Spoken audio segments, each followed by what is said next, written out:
And without further ado, we're moving now to Chicago, and we're moving more precisely to Angela Middlemay and Chuck Burbridge of the Chicago Teachers Pension Board.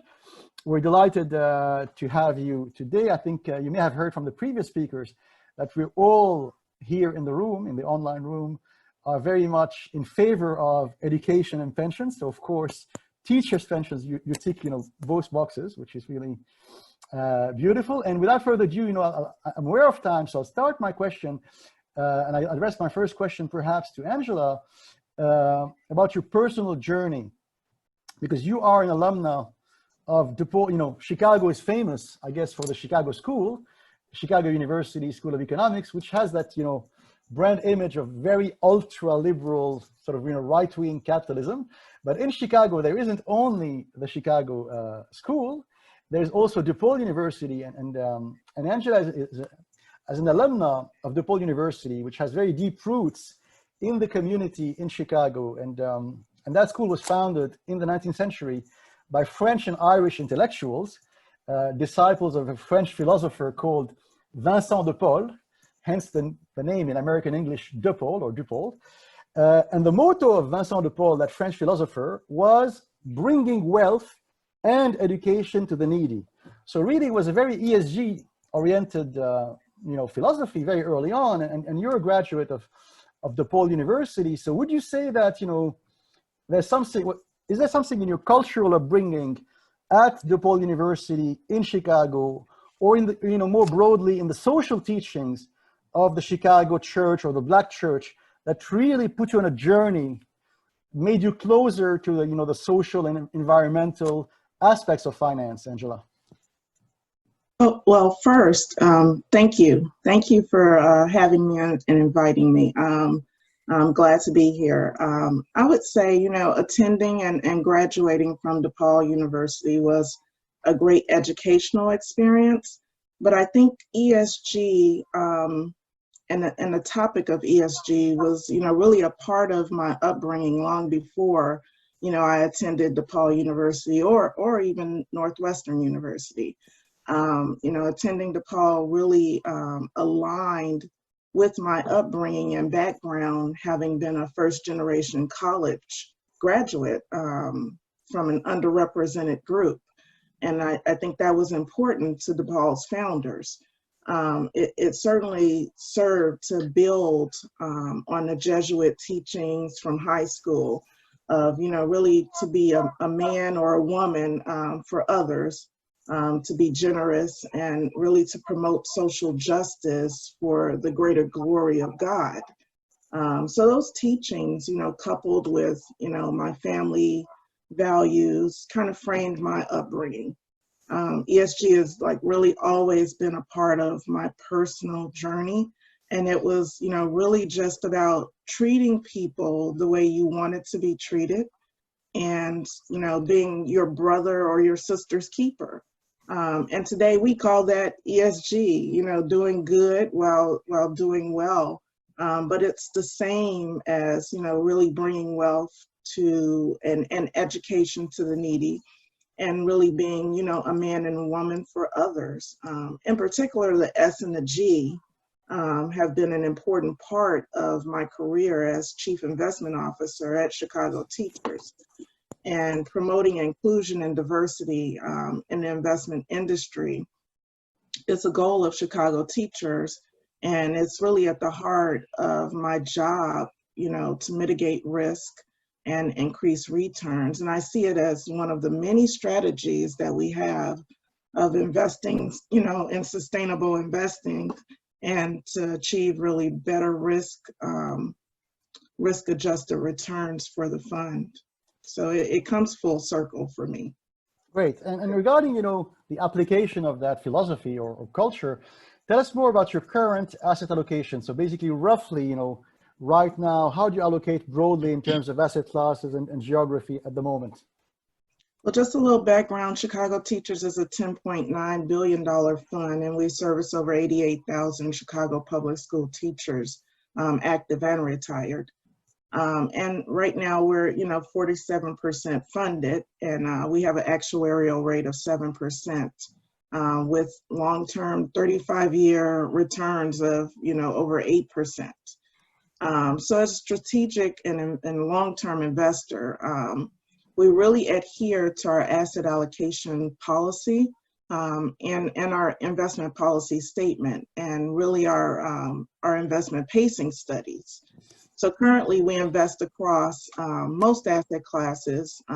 We have about 61% in public equities, 5% in private equity, 23% in fixed income, and then 2% in infrastructure and 9% in real estate.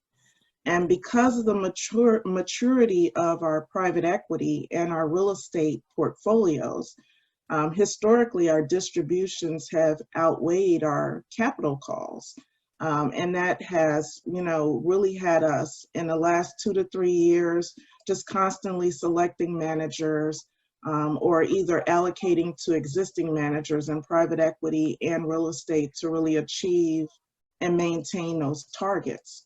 So in the deployment of that asset allocation policy and portfolio diversification, we've increased active management.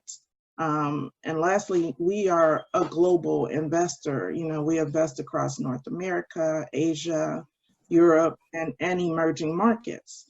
And I think it's critical that we maintain a diversified portfolio now more than ever, where there's a lot of dislocation in the market. The demographics and the urbanization, are very different across developed markets versus emerging markets. And the pace of COVID-19 recovery is very different from country to country. So in this market environment, the idea is really to have a broad exposure to strategies and sectors and geographies where there is expected growth and increased returns for mitigated risk. Right. That's clear. And so you guys are clearly, what we call in our jargon, long-termist or long-term investors. That's pretty much clear from your approach and from the way you allocate your assets overall. And I had a question for Chuck in that regard. What would be your personal definition of long-termism, or another, fancy word, fiduciary capitalism? So really as a senior executive, how do you define that long-termism across asset classes and geography? What are you looking for when you're investing in any object? Or well, thank you again, Nick. And as Angela said, it's a pleasure to be part of this panel and supporting your organization and the knowledge of the investment industry. Long-termism is something that the Chicago Teacher Pension Fund knows well. We're 125 years old. We're reportedly the second oldest pension fund in the nation. So we've been at this a long time, and we hope to be at it a much longer time into the future. As we think about the future, there's a few thoughts that guide us, and they're not really investment thoughts per se. One is a very popular saying from Wayne Gretzky, the great one, about why he was the scoring leader for the National Hockey League, and that's because he skated where the puck's going to be, not where it's at. Second one that's really been on my mind this week is an Albert Einstein quote about imagination is more important than knowledge. And so really when you're a long-term investor, I think you really have to rely on imagination. Just as Gretzky imagined where the puck's going to be, he really didn't have knowledge that the puck's going to be there, but he could imagine that that's where it's going to be, and then skated to the point, and then the knowledge filled in the gaps and made reality. And I think that's somewhat how we look at the long term. You have to imagine a long term, and whether it's you're talking about the arc or the moral universe, bending towards justice, or how economies grow over time or shrink, and passing on civilizations from the Greeks to the Romans to the British Empire to the U.S. to who's next. You really have to have imagination. So when your previous panelists have talked about ESG, it's really saying, well, what world do we imagine, and then what's going to make that world possible? And really, it's going to be environmental, social, and governance issues that will make that world possible. and again, the Chicago Teachers Pension Fund has been looking at these issues for a long time. One of our foundational leaders was Jane Addams. She used to speak of the Chicago School of Economics, but Chicago schools are really, at the turn of the century, were the leaders of social justice. Yeah.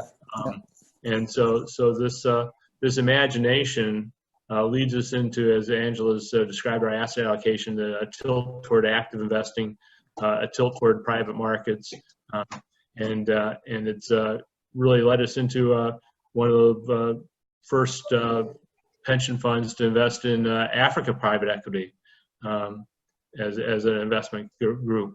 We just dipped our toes in the water because you don't want to bet the house on your imagination, but you do have to start someplace, and through those initiatives you gain knowledge. So you imagine, then you gain knowledge, or you find people that are seeking knowledge to help support your imagination. So long-termism is really guidance by imagination. And speaking of creativity and imagination, I think you guys are really at the forefront, long before it became fashionable. And that's why the figures, the current figures, are really impressive, because I think by any measure, US, Canadian, global, whatever, your fund has an exceptional percentage of investment mandates allocated to minority-owned and women-owned asset managers. It's truly unique. And probably you guys started imagining that the diversity would become crucial long before it became, first-page news.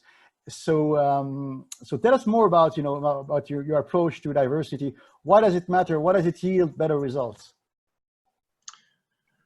Well, I think you see an organization through Angela's skill and her team that, and then also the leadership of our own board, that an organization that's walking the talk. And if you believe in the power of imagination, and that no specific group or demographic has a corner on knowledge, then you open the doors to the possibilities.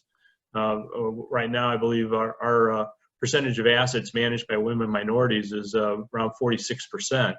That's increased by almost 13% in the last percentage points in the last 5 years. We went from 33 to 46, and it's really as we think about the future, and we think who can help us realize that future, we find often small women and minority-led firms, our own firms, that can help us kind of exploit the lumpy distribution of knowledge, and to our favor, as you know already. Our returns beat our benchmarks over almost any period of time, and we've done very well with this strategy of pursuing typically smaller active managers and private equity infrastructure real estate managers, and they've rewarded us by their focus on specific areas of the market. So it's been good. But there's no mandate. We're not driven. There's nothing in state statute or policy or anything that says that we have to have this percentage. The state of Illinois has a goal of 20% of assets under management. We exceeded that long ago. Angela and I didn't sit back 5 years ago when we first came together and say, well, Angela, let's get 46% of our assets under management. This is, our goal is always returns. We are fiduciaries responsible for the prudent investment of our members' assets, and so this is a strategy and a philosophy that's guided us and it's our philosophy of where knowledge can be gained and how we could exploit the imperfections of the market. That's great. Music to my ears, and I like the way that you insisted that basically by selecting mid-size or small, minority-run and women-run fund managers, you are tapping into extra financial information that perhaps some of the big guys don't have, and that's extra information. It gets then translated over time into additional returns. So it's a beautiful formula. I'm aware of time, and I see that Torbjorn joined us from Stockholm. So I will leave the concluding remarks to Angela. So back to Angela now, your view on that notion of concluding about, minority-owned investment. I think it goes back to the returns, and it's about diversification. So where you have diverse thought and diverse, backgrounds and experience, that brings a diversity of, experience. And so that adds to the diversification of our portfolio, which adds to our returns. I think, diverse managers are, synonymous with being outperforming and really correlating with those larger managers. So they're natural diversifiers, and that's how they serve Chicago teachers. It's intentional, and it's about being accountable. And so that's why we're at 46%. Great. I like that that note of optimism, because it gives you a nice example. And we look up to you guys because it's difficult to find example of real life ESG ethos or ESG investment with a real track record over time. And we all like the fact that you are also helping the community by selecting, entrepreneurial small and mid-size asset management companies, because that also allows, the financial industry to grow locally in Illinois and Michigan and the US. So it's really a virtuous circle. It was a pleasure for us to have the Chicago Wisdom, the other Chicago school, shall I say, with us today, and great to have you. And merci beaucoup. And we look forward to see you in the flesh in Paris in the coming months when the situation, the